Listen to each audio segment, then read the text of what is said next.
प्रिय विद्यार्थियों, विद्यालय के YouTube channel JPIC digital study में आप सबका हार्दिक स्वागत है। मैं वीडियो क्लास की निरंतरता को बनाए रखते हुए आप तक वीडियो क्लास पहुंचाने का प्रयास करता रहता हूं। उसी श्रृंखला में आज हम आपको आपके कंप्यूटर पाठ्यक्रम से संबंधित अध्याय क्रम 4 डाटा प्रदर्शन एवं बाइनरी अंकगणित से संबंधित वीडियो क्लास पुनः प्रस्तुत कर रहा हूं, जिसमें एक नया विषय बिंदु होगा डाटा प्रदर्शन। प्रिय विद्यार्थियों, इस पाठ में बहुत सारे महत्वपूर्ण बिंदु हैं जिस पर बोर्ड परीक्षा पर आधारित प्रश्न पूछे जाते हैं, जो न्यूमेरिकल भी हैं और डिस्क्रिप्टिव भी हैं। हम दोनों स्तर पर इस पाठ की वीडियो क्लास आप तक प्रस्तुत कर रहे हैं और आगे भी करते रहेंगे। प्रिय विद्यार्थियों, आपसे एक छोटी सी अपील है कि अपनी समीक्षा के लिए हमें अपना एक छोटा सा कार्य, जो आपकी एक छोटी सी पहल के रूप में है, ज़रूर अवगत कराएं। बहुत सारे विद्यार्थी हमें अपना वर्क भेजते हैं, काफ़ी अच्छा लगता है, क्योंकि अच्छे विद्यार्थी अपने लक्ष्य की तरफ ही आगे बढ़ते हैं और अपना एक जो निश्चित इरादा है उसको प्राप्त करते हैं। प्रिय विद्यार्थियों, हम डाटा प्रदर्शन में आपको बहुत सारे विषय बिंदुओं से, महत्वपूर्ण बिंदुओं से अवगत कराया था। आज हम उसी श्रृंखला में आपको आगे लेकर चल रहे हैं, जहां पर हम चर्चा करेंगे डाटा प्रदर्शन की विधियां। डाटा प्रदर्शन की बहुत सारी विधियां होती हैं, जिसमें हम क्रमशः शुरुआत करेंगे। जो डाटा प्रदर्शन की विधि होती है, डाटा प्रदर्शन की विधि कह देने मात्र से ही यह बात स्पष्ट हो जाती है कि कंप्यूटर के द्वारा किसी डाटा का विभिन्न प्रकार से प्रदर्शन किया जाता है। प्रिय विद्यार्थियों, हम कंप्यूटर से डाटा प्रदर्शन के लिए जो विभिन्न विधियों का प्रयोग करते हैं, उनमें से सबसे पहली विधि और सरल विधि है डाटा प्रदर्शन की धनात्मक एवं ऋणात्मक विधि।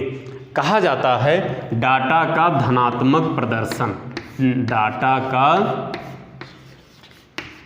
धनात्मक प्रदर्शन, इस पर बहुविकल्पीय प्रश्न भी बनता है कि जब साइन बिट 0 होती है तब डाटा का प्रदर्शन कैसा होता है। तो उसका जवाब आपको बताना है। हम बताए भी हैं आपको छोटी सी पहल के अंतर्गत। जो साइन बिट होती है उसको रिजर्व बिट भी कहा जाता है। यदि यह 0 है तो डाटा का प्रदर्शन धनात्मक होता है, और यदि 1 है, 1 करना पड़ता है, क्योंकि डाटा का ऋणात्मक प्रदर्शन बताने के लिए। प्रिय विद्यार्थियों, आइए इसको हम विस्तार पूर्वक समझते हैं। एक प्रदर्शन को समझ लेते हैं, अगला प्रदर्शन हमारा अपने आप तैयार हो जाता है। जो डाटा का धनात्मक प्रदर्शन है, इसमें किसी भी डाटा को हम सबसे पहले बाइनरी फॉर्म में परिवर्तित करते हैं, क्योंकि कंप्यूटर किसी भी डाटा को जब प्रदर्शित करता है तो उसके पहले उसको बाइनरी फॉर्म में परिवर्तित कर चुका होता है, क्योंकि कंप्यूटर अपनी किसी भी प्रक्रिया को बाइनरी फॉर्म में ही करता है। प्रिय विद्यार्थियों, उदाहरण के लिए जैसे हमारे पास है 7, इसका डाटा प्रदर्शन अगर हमें करवाना है तो हम सबसे पहले 7 की बाइनरी ज्ञात करते हैं। 7 की बाइनरी हम आपको अभी एग्जैक्टली बता दे रहे हैं। हम इस संदर्भ में आगे भी क्लास आपको प्रस्तुत करेंगे, तो आप भी बाइनरी फॉर्म परिवर्तन करना सीख जाएंगे। 7 की बाइनरी होती है 111। 7 की बाइनरी 111 होती है। अभी इसमें 5 बिट लेस है, अर्थात 5 बिट की कमी है, क्योंकि कंप्यूटर किसी भी प्रकार के प्रदर्शन को तभी प्रस्तुत करता है, किसी भी डाटा को तभी प्रदर्शित करता है जब वह 8 बिट में पूर्ण होता है। हम डाटा की इकाइयों के अंतर्गत आपको बताए भी हैं, डाटा की सबसे छोटी इकाई बिट होती है, और 8 बिट को मिलाकर 1 बाइट का निर्माण होता है। वह 1 बाइट किसी कैरेक्टर का निर्माण करती है, किसी साइन का निर्माण करती है, किसी डिजिट का निर्माण करती है। तो 7 की बाइनरी 111 है, 5 बिट लेस है, कम है। तो करते क्या हैं, हम बाईं तरफ 5 जीरो बढ़ा लेते हैं। उसको हम अलग प्रकार से आपके समझने के लिए अलग रंग से हम बढ़ा रहे हैं कि उससे लगेगा कि 5 बिट अलग से बढ़ाई गई है।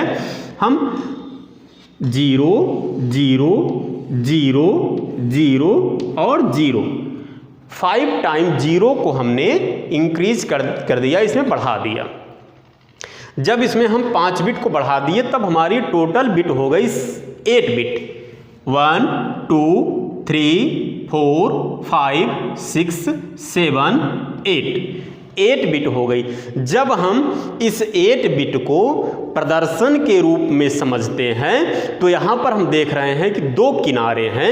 एक किनारा हमारा सबसे बाईं तरफ का है और एक किनारा हमारा सबसे दाईं तरफ का है। तो जो प्रदर्शन के तौर पर हम देखते हैं तो बाईं तरफ से जो पहली बिट होती है, फर्स्ट बिट को कहा जाता है साइन बिट। इसे रिजर्व बिट भी कहते हैं। साइन बिट को रिजर्व बिट भी कहा जाता है। यदि साइन बिट 0 होती है तो डाटा का प्रदर्शन धनात्मक होता है। यदि साइन बिट 1 होती है तो डाटा का प्रदर्शन ऋणात्मक होता है। डाटा के ऋणात्मक प्रदर्शन के लिए कुछ अलग से कोई अवधारणा नहीं होती है। जो डाटा का ऋणात्मक प्रदर्शन होता है डाटा के धनात्मक प्रदर्शन की तरह ही होता है। जैसे इसमें 7 की बाइनरी 111 है, वैसे इसमें भी 7 की बाइनरी 111 होगी और 5 टाइम 0 को हम इंक्रीज करेंगे, बढ़ाएंगे। 5 टाइम 0 जब हम बढ़ा दिए तो हमारी जो बिट है वो 8 बिट हो गई। डाटा हमारा कंप्लीट हो गया। अब यह रिप्रेजेंटेट होगा। हम इसी साइन बिट को क्या करते हैं, जो सबसे पहली बिट है उस साइन बिट को 1 कर देते हैं। वैसे भी जब 0 से 1 को माइनस करते हैं तो 1 होता है। जब 1 को माइनस कर दिए तो यहाँ पर ऋणात्मक प्रदर्शन हो गया, साइन बिट हमारी 1 हो गई। तो यह जो है डाटा का ऋणात्मक प्रदर्शन है। प्रिय विद्यार्थियों, यहाँ पर अभी हम आपसे 2 किनारे की बात किए थे। हम जब बाइनरी अंक गणित में होते हैं तब इसी 2 किनारों को जो है अलग अलग नाम से जानते हैं। इसको कहते हैं LSB और इसको कहते हैं MSB। LSB का मतलब होता है लीस्ट सिग्निफिकेंट बिट और MSB का मतलब होता है मोस्ट सिग्निफिकेंट बिट। हम अगर इस अवधारणा पर कहना चाहें कि जो हमारी मोस्ट सिग्निफिकेंट बिट होती है, एट लास्ट में जो हमारी मोस्ट सिग्निफिकेंट बिट होती है उसे ही साइन बिट कहा जाता है और उसे अन्य नाम रिजर्व बिट के नाम से भी जानते हैं। यह अगर 0 है तो डाटा का प्रदर्शन धनात्मक है, अगर यह 1 है तो डाटा का प्रदर्शन ऋणात्मक है। प्रिय विद्यार्थियों, हम डाटा प्रदर्शन की विधियों में जब आगे बढ़ते हैं तब वहाँ पर डाटा प्रदर्शन की जो अगली विधि है उसे कोटि पूरक प्रदर्शन कहा जाता है। डाटा का कोटि पूरक प्रदर्शन। यहाँ पर हम कुछ पुराने नियमों का पालन करेंगे और नए नियमों को जोड़ेंगे। डाटा के कोटि पूरक प्रदर्शन में डाटा को 2 प्रकार से प्रदर्शित कराया जाता है। एक कोटि पूरक वंस कॉम्प्लीमेंट डाटा प्रेजेंटेशन और 2 कोटि पूरक सेकंड कॉम्प्लीमेंट डाटा प्रेजेंटेशन। प्रिय विद्यार्थियों, जैसे हम डाटा को धनात्मक और ऋणात्मक प्रदर्शन के रूप में समझे, उसी प्रकार से हम डाटा के एक कोटि पूरक को समझेंगे। 2 कोटि पूरक अपने आप थोड़ा सा एक नियम लगा देने से 2 कोटि पूरक में डाटा का प्रदर्शन हो जाता है। जब भी हम डाटा का एक कोटि पूरक प्रदर्शन कराते हैं तो किसी भी डाटा को एक कोटि पूरक प्रदर्शन कराने के लिए हम उसकी सबसे पहले बाइनरी ज्ञात करते हैं। सपोज हमने किया है 5, इसका वंश कॉम्प्लीमेंट एक कोटि पूरक प्रदर्शन जो हम करवाएंगे उसकी हम सबसे पहले बाइनरी निकालेंगे। हमने 5 की बाइनरी को निकाल लिया। जब 5 की बाइनरी को निकाला तो 5 की बाइनरी हमें मिली 1 0 1। यहाँ पर हम LSB और MSB की बात करेंगे और उसका नियम लगता भी है और वही कहना उचित भी है। तो प्रिय विद्यार्थियों यहाँ पर देखिए कि 5 की बाइनरी क्या है 1 0 1। अब जो डाटा का हमारा नियम एक सर्वमान्य नियम है उसको 8 बिट में पूरा करना ही पड़ता है। तो हम क्या करते हैं 5 टाइम 0 इंक्रीज करके बढ़ा करके इसको पूरा करते हैं। यानी कि सेकेंड स्टेप पर हम आते हैं। सेकेंड स्टेप पर हम आए तो 5 टाइम 0 को हमने बढ़ाया 1 2 3 4 5 टाइम 0 को हम बढ़ा दिए।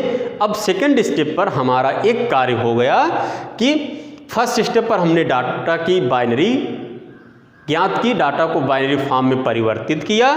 सेकंड स्टेज पर हमने उसको 8 बिट में कंप्लीट किया, पूर्ण किया। और थर्ड स्टेज में क्या होता है आपको समझने के लिए हम बहुत जल्दी समझने के लिए आपको हमें बता दें कि जितनी भी बिट है इन सभी बिट को ध्यानपूर्वक देखते हैं और उसको अपोजिट क्रम में रख देते हैं, क्योंकि सब में से -1 घटेगा।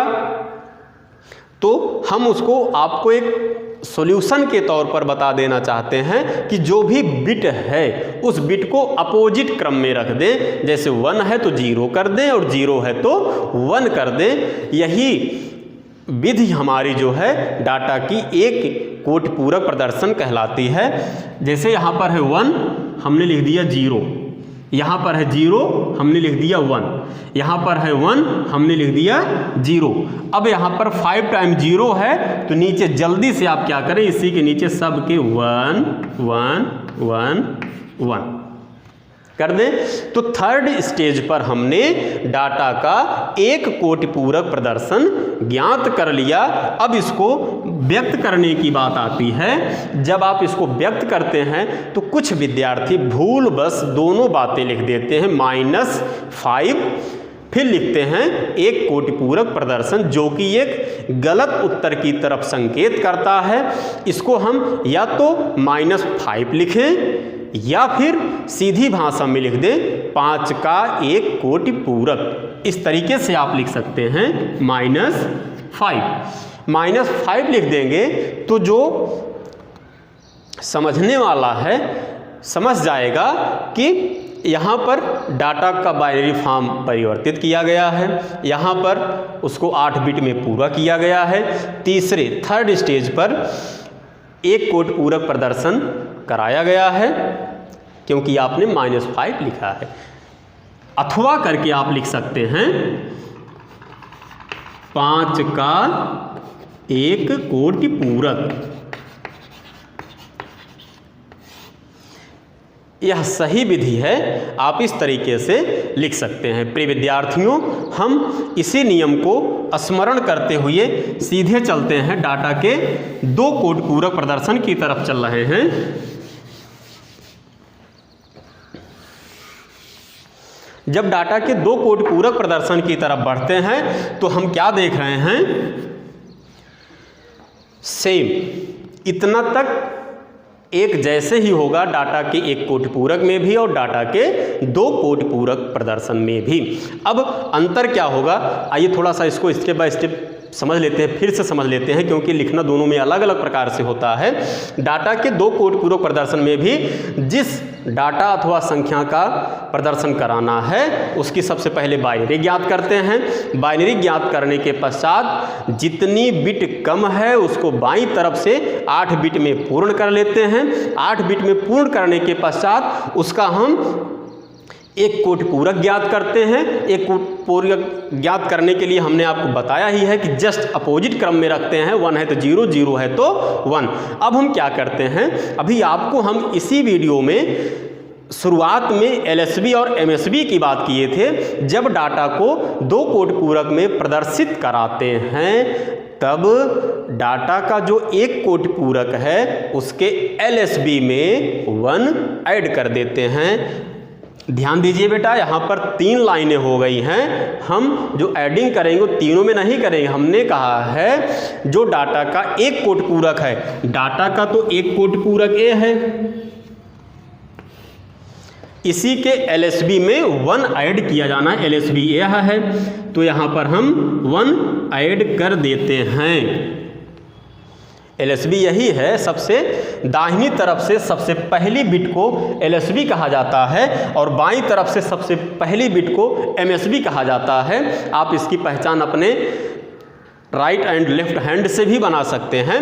तो हम क्या करते हैं, दो कोड पूरक प्रदर्शन में डाटा के एक कोड पूरक प्रदर्शन की एलएसबी में 1 ऐड कर देते हैं। तो जब 1 ऐड कर देंगे तो इसका सॉल्यूशन निकाल लिया जाए। और आपको यह बता दें, अगर कोई कैरी ना हो, कोई हासिल ना हो कि अगली बिट में जुड़े, तो सभी बिट यहाँ पर जो आपको ब्लैंक स्पेस दिखाई दे रहा है, जो ब्लैंक बिट का स्पेस दिखाई दे रहा है, वो एक्चुअल में ब्लैंक बिट नहीं है।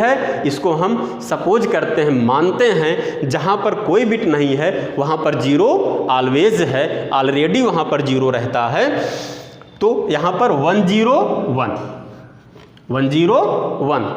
अब इसके ठीक नीचे क्या है, 0 0 सब में है।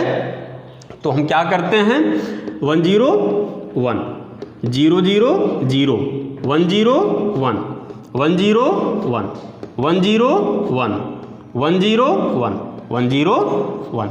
यह जो आपको सॉल्यूशन प्राप्त हुआ, डाटा प्रदर्शन का जो हल प्राप्त हुआ, यह डाटा का दो कोड पूरक है। इसको सीधी भाषा में लिखते हैं, संख्या 5 का 2 कोड पूरक, 5 का 2 कोड पूरक प्रदर्शन।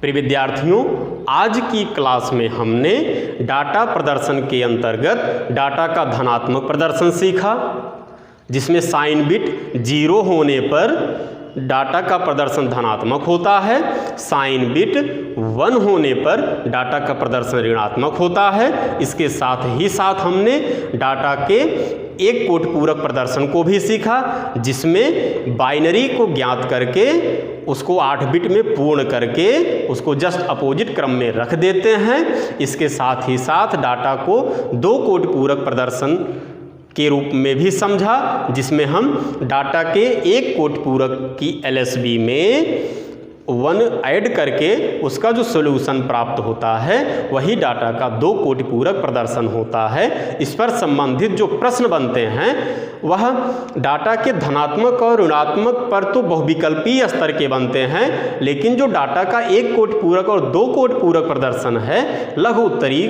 से विस्तृत उत्तरीय तक के प्रश्न बनते हैं, जिसमें हम उदाहरणों की संख्या को एक से अधिक करके हम उसको विस्तृत रूप में अलग अलग प्रकार से समझा सकते हैं। हम आपको अगली क्लास में डाटा के प्रदर्शन की विधियों से संबंधित कोड पर चर्चा करेंगे, जिसमें